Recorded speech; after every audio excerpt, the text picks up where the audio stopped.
Good day, folks. So it's Monday. Yeah, I know it sucks, but the good thing about Monday is we get to jump on the tag by Aaron over at AW Custom Designs and do a little Modified Monday. Now, if you haven't checked out Aaron's channel, definitely check it out.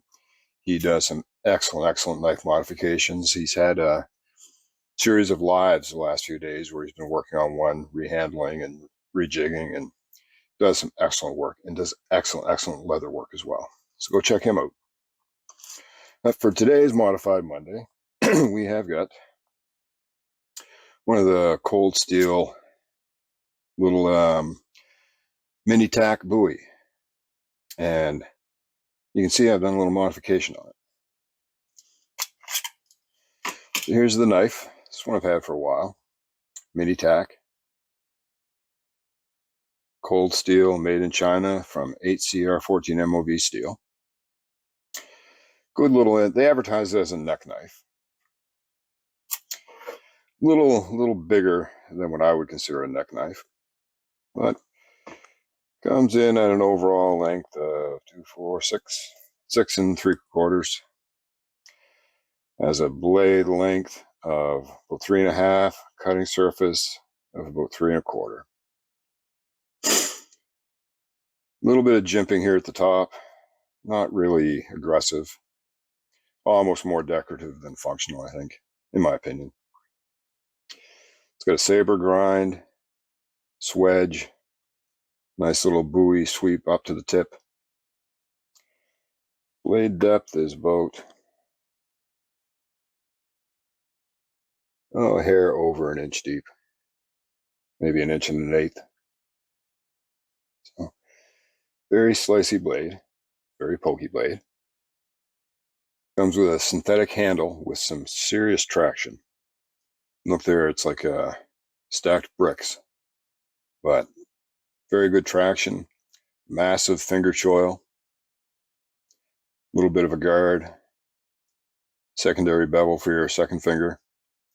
About a 3-finger grip. I can get 4 on it with my size hands, but that was I wasn't comfortable with that. I found it a little awkward to draw, a little awkward to hold, particularly when applying a pressure to the blade, especially in a reverse grip. I just felt I just wanted to pull out of my hand. I just didn't have that traction around my thumb and my index finger. But we'll get into that modification in a minute. Fairly comfortable in the hand for such a narrow handle. A few little hot spots around the edges, more where the edges are fairly well rounded off, but just the texturing, not something that's going to hurt your hand or anything, just something I notice. So we won't go much deeper than that. I'm sure there's 1,000,001 videos on this knife, so let's jump into the modifications. So the first thing I did was add a tight lanyard. Just did a cobra weave. That's about 2 inches long, just to kind of extend the handle.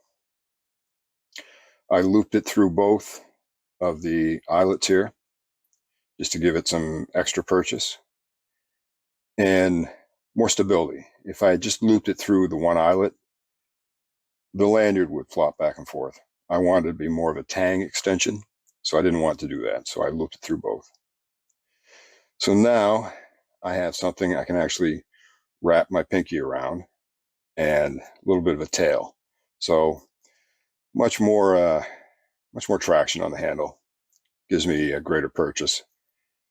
And in a reverse grip, gives me something to anchor my thumb and my forefinger on, so that the blade is less likely to pull out of my hand.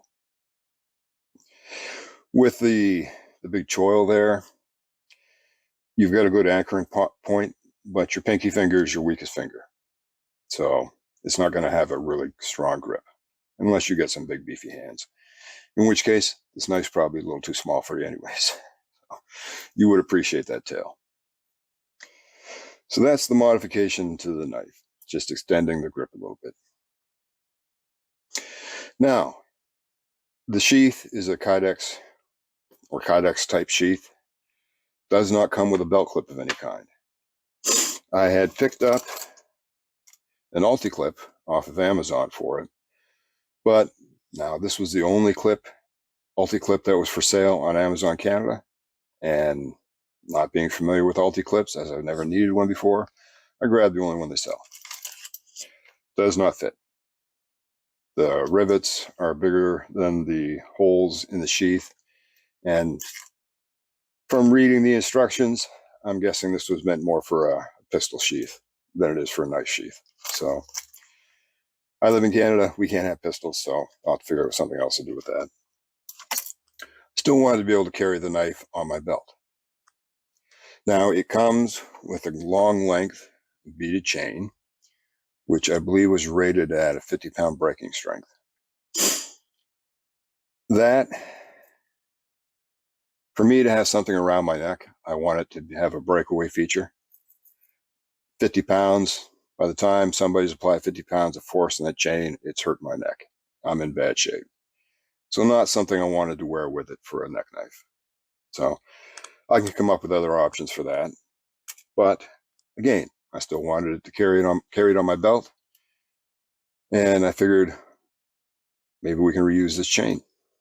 So that is what I did. So I looped the chain through the various holes around the sheath and made 2 carry options. Now this is a 1-inch leather belt, or sorry, 1.5-inch leather belt, as you can see right there. So now I have a tip down or tip up option because it is a really good sheath. The knife locks in really, really well. Sorry, phone call. Anyways, so we can slip that right through there. And now I've got a tip up carry option and tip down if you so prefer. And if I wanted to have a lateral carry option, then I can simply run through these loops here. And now I've got a lateral or side carry option. So let's pause here.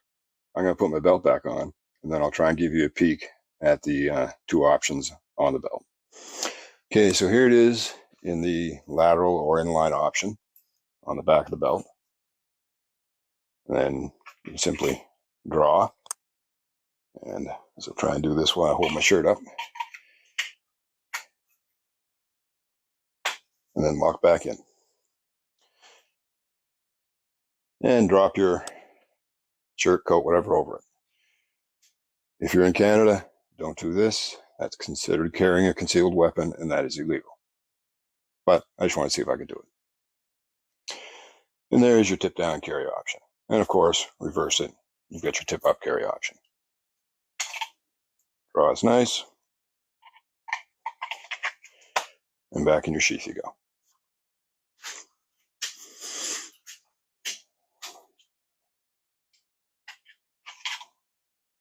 And that little bit of tail on there makes drawing it much easier. Now, for some that might ride high, might poke into your ribs or something like that, but that's the options we got. Okay, so in case you find that something would be useful or something you want to try, here's how I did it. I took the chain, I dropped down through this first hole, made my first tip down or tip up loop, crisscrossed back to the top here, dropped down to here to make my second loop. From here, I dropped down to the tip here, looped up one, back across to here, looped across, and then back in, cut my chain to length, and completed the circuit. So that is your tip up or tip down loops, and that is your side carry loops. And whether you're left or right-handed, you just reverse the process. So anyway, folks, I hope you found that interesting and helpful. So you've got a little modification to extend the tang on your knife. give you a little more purchase, more of a full hand grip, and 2 different carry options using the neck chain that came with the knife. That's it for today. So there's our Modified Monday. Remember, go check out Aaron at AW Custom Designs. Does some awesome leather work and some awesome knife modifications and enhancements. That being said, I hope you all have a great rest of the day. And like I always say, life's getting you down, work, other things, stressing you out. Go for a walk in the woods. It's a peaceful, relaxing place where you can let all your stress melt away. If you're not familiar with the area, take a compass and know how to use it. If you're going by yourself, let somebody know where you're going. And definitely take a knife with you. Might come in handy. Y'all take care.